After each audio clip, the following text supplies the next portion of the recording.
Depuis le début de l'année, ce groupe de bénévoles organise des maraudes de nuit.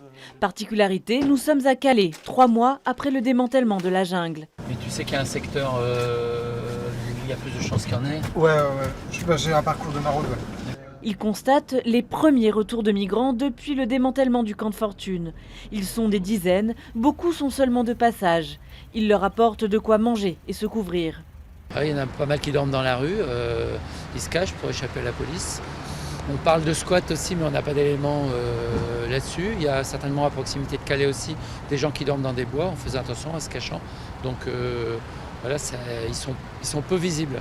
À la gare du centre-ville, un petit groupe d'Érythréens majeurs vient de se faire arrêter par les gendarmes mobiles. Depuis le démantèlement, ces interpellations sont systématiques.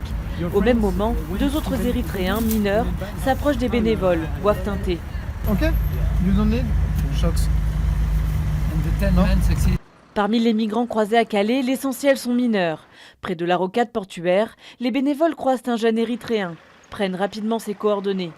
Un autre petit groupe sort tout à coup du bois. Ils disent venir d'un centre d'accueil pour mineurs du Havre. Ils s'éloignent vite. Leur seul but, réussir à monter dans un camion pour rejoindre l'Angleterre. À 35 km de là, 1200 migrants, dont beaucoup de familles kurdes, vivent encore dans le camp de Grande-Sainte, connu pour être gangréné par les passeurs.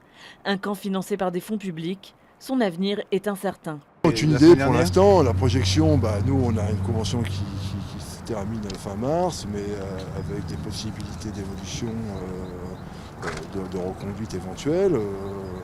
Après, effectivement, ces gens-là sont là, donc il faudra trouver d'autres solutions, oui, évidemment. Sur le terrain de l'ancienne jungle, surveillé par des CRS, le paysage dunaire se redessine.